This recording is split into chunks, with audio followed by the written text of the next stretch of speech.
বনিকে বিয়ের চর্চার মাঝে কৌশানীর কোলে সদ্যজাত সন্তান। তিনি তো অবিবাহিত, তাহলে কার সন্তান এটা? সামাজিক মাধ্যমে বড়সড় সারপ্রাইজ দিলেন অভিনেত্রী কৌশানী মুখোপাধ্যায়। একতারত্তিকে কোলে নিয়ে প্রথমবার এলেন প্রকাশ। ইনস্টাগ্রামের স্টোরিতে শেয়ার করেন ভিডিও। অভিনেত্রী কোলের সদ্যজাত দেখে স্বভাবত একটা প্রশ্ন নেট তারকাদের মনে, তিনি তো অবিবাহিত, তাহলে কার সন্তান এটা?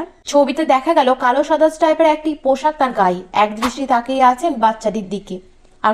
আর খুদের গায়ের রং বেরঙের একটি জামা। ভাবছেন কে এই ছোট্ট বাচ্চাটি? তা অবশ্যই স্পষ্ট হলো ক্যাপশন থেকে, যেখানে লেখা, এই নারী দিবসে আমি কিছু বলতে চাই, আমার প্রিয় বন্ধুকে কিছু জানাতে চাই।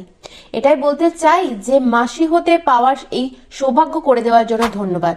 নিজের সন্তানের মতন আমি সারা জীবন ভালোবেসে যাব। কিছুদিন আগে একটি ভিডিও ভাইরাল হয়েছিল কৌশানীর, যেখানে দেখা গিয়েছিল বাংলাদেশের সংবাদ মাধ্যমে কৌশানীকে প্রশ্ন করেছেন, মামা কবে হব? ডার্ক ওয়ার্ড ছবির শুটিংয়ে ওপার বাংলায় গিয়েছিলেন অভিনেত্রী। এরকম